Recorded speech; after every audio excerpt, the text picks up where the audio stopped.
Hey, what's up? GW coming to you live with that wrong turn review that I promised you guys yesterday. So, without further ado, let's get right into it.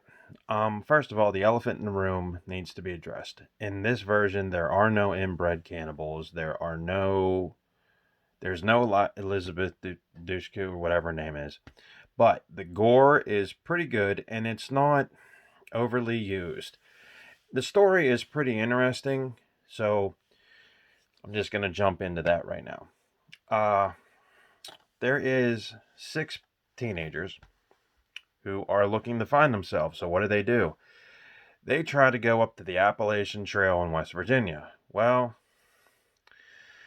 here's the problem, guys. You know how the story goes. They are told to stay on the path. They stray. The next thing you know, they get in the middle of, or they find, rather, uh, a settlement, if you will. Sort of like a community, like in that movie Midsommar, called the Foundation, where before the Civil War, all these people, according to the movie, went up to West Virginia in the mountains and they stayed there because they were afraid of the collapse of America. Kind of makes sense in that, people saw the Civil War coming before that, and they figured something, so they went up to the mountain. So these are primitive folk, like the kind of people that you would find in M. Night Shyamalan's The Village. You guys remember that film? That's the film where there was a community, and at the end of the movie, the guy discovered that there was a whole modern civilization there. Really trippy movie. But if you take that movie, cross it with the original Hills Have Eyes minus the mutants, and mix it with, oh, I don't know. We'll just leave it at that. But the story is actually pretty decent. Charlotte Vega, who plays, let me check here, Jennifer, is pretty awesome in this film. And like, I went into this after reading the reviews and how people, didn't like the movie because didn't have any monsters in it, didn't have any inbred cannibals.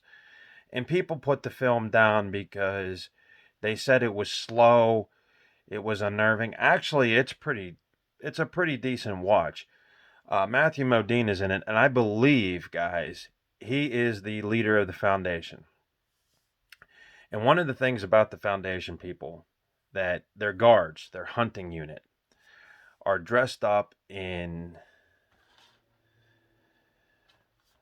deer skulls and foliage, kind of look like a cross between something out of a nightmare and Call of Duty. They can also hide in trees, which is pretty creepy. Now, as I mentioned, the gore is pretty decent. In fact, there is a couple of noteworthy deaths. A log rolls down a hill and smashes a kid between the tree, and it's pretty wicked. A lot of stabbings in this film. A lot of face crushing, and it's pretty out there. The one thing is that if you get into this, the tension, you don't know where the story's going to go until you watch the whole movie. With the Eliza Dushku thing, you saw, okay, inbred cannibals, they're chasing, they're either going to kill or get killed, and they're going to get out of there. This one kind of switches directions. You don't really know who to trust in this film as far as characters, um, except for the Foundation because they're pretty evil. But, or primitive, I should say. I shouldn't say evil. So actually,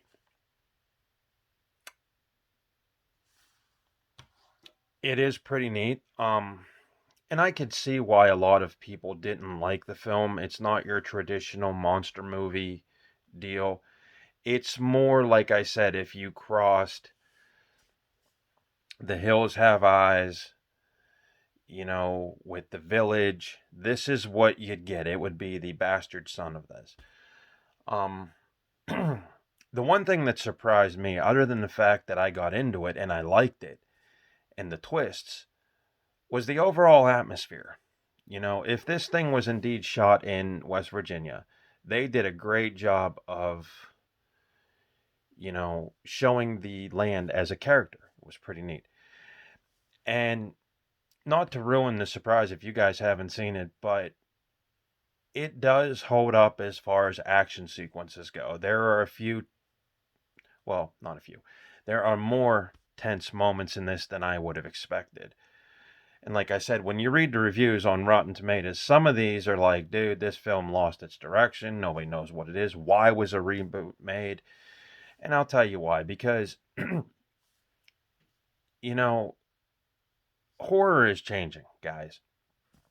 You know, we've also got a reboot of the Texas Chainsaw Massacre coming up. But it is changing. It's not the 80s and it's not the 90s, the Scream era. You know, this is different. This is like more reality based. And it works. It works on a level that I didn't think it would. After reading reviews, I'm like, this is going to be stupid. But like I said, the plus factors of this film are you have Jennifer Vega and Matthew Modine. And Jennifer Vega, if she performs like she did in this movie and any other film, she's going to be awesome. Matthew Modine, let's see. Oh, I'm sorry. Matthew Modine did not play the leader of the Foundation, as I just mentioned. He plays Jennifer's father. That would make sense because he's been around acting and I didn't make the connection. Her dad plays a pivotal role in this film, and what got me was how subtle his performance is. You actually believe that he is a father looking for his daughter. In fact, when the film starts, he's already looking for his daughter. The story is told in somewhat of a flashback form. I didn't find the film boring at all. I found it to be a little bit pacing, but I didn't feel like it drug at any point.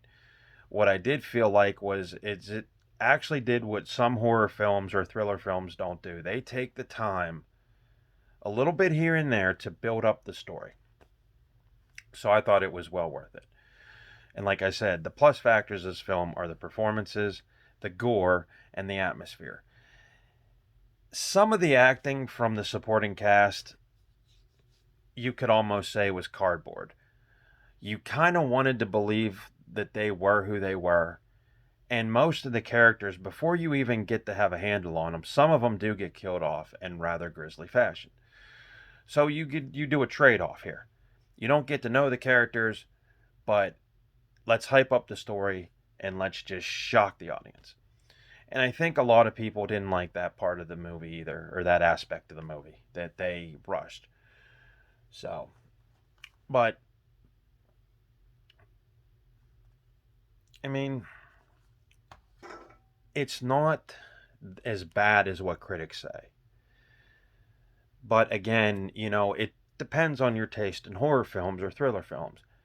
If you're looking for a change of direction, you know, give it a whirl. I mean, it's a pretty interesting film. And it harkens, like I said, back to The Hills Have Eyes. In fact, it pulls some of the ideas from the films, from The Hills Have Eyes. Like, in The Hills Have Eyes, there's a mutant little daughter. Well, she is pulled directly from that film into this film. Same character, doesn't speak. And I also want to make a point before I forget. If you watch this, when the final credit rolls, or when the end title comes up on the screen, it says wrong turn. Keep watching. Keep watching.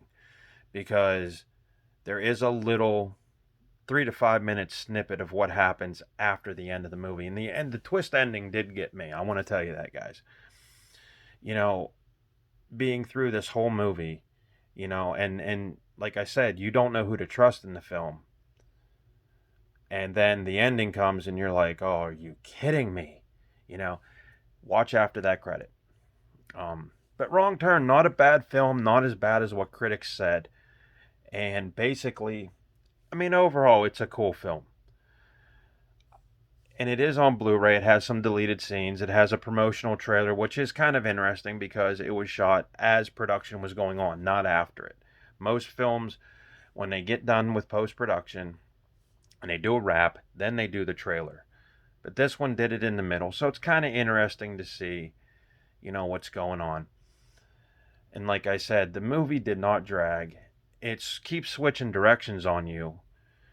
And, casual viewer would say, as a thriller or a slasher, it's a cool film. It's not going to win any, Fangora Chainsaw Awards by any means, but it's not as bad as what the critics make it out to be, at least in my mind. Now, you guys can use your own mind. But, like I said, it is pretty decent, and you could tell this is definitely a 2020 movie because you have now, and this is not a knock on Hollywood at all, but you have every type of character now in a film. You have the Brainiac, you have the, dumb blonde character, you have the, gay character, which they pigeon toe in every movie now. And it's just becoming the common thing. And I'm not knocking that by any means. I'm just saying that you could tell from back in the day where they would never show some of this stuff to where they're showing it all over the place. And one of the things in this movie that really creep you out is that, in this foundation community, as I mentioned before about the gore, they do this thing where they sentence you to darkness. And what that means, guys, is that means they burn your eyeballs out and throw you in a room full of darkness. And it is pretty messed up. Their primitive trial system in this film is just, it's crazy. It's like if you kill somebody by stabbing them and you get found guilty, you yourself get stabbed to death. And you don't see, that too much, that raw primitive deal. But I was really impressed with the film. And, it's funny because when you read critics, I tend not to believe them because I don't like somebody else making up my mind. But if you're adventurous, don't look for inbred cannibals or, excessive overused gore. This is more reality based, graphic gore at some points that shock you. In fact, there's also another little thing. If you watch the whole movie and you get through it without, turning it off, like I said, this is for some people, not everybody. There is a little tribute to the film that came before it when Jen, played by Charlotte Vega, says to her father, oh, it's movie night. The kids rented something with inbred cannibals. That's a direct tribute and a harken back to the first movie. And I thought that was kind of awesome too. But definitely check out Wrong Turn. I just got done watching it. It is about, I don't know, 5 in the morning. So I've been up. I told you guys I'd get this review out for you. Enjoy that. Oh, and if you guys get a chance, I don't know if this is up your alley, but on a side note, while I was watching that movie, I actually bought the Coca-Cola coffee thing. Check it out. Coca-Cola coffee. Now, my uncle in Maine, who's a big Coke freak, told me about it. I was skeptical. I got it, and you know what? It wasn't terribly bad. It's a mixture of Coke, cream and sugar coffee, and vanilla. And it's not for everybody, just like the movie I just described, but it's worth a shot. So if you're feeling a little bit exotic, give it a try. And Walmart's the only place I could find it. I liked it. I dug it. So I hope that helps. Definitely check out Wrong Turn. Like I said, it's probably a 7 on the 10 scale for me. I was more impressed than what I thought I was be. And like I said, the plus factors are the gore, the atmosphere, and you have Charlotte Vega, who's a pretty cool actress. And this is the only thing I think she's been in. You have Matthew Modine, who plays a believing father. You believe him. But on the con side, you have some of the cardboard acting. The story doesn't. There could have been a little bit more added to it. There could have been more gore. And overall, like I said, 7 out of 10 for Wrong Turn. Definitely give it a try. And tell me what you guys think because I'm interested. GW saying have a great rest of the weekend.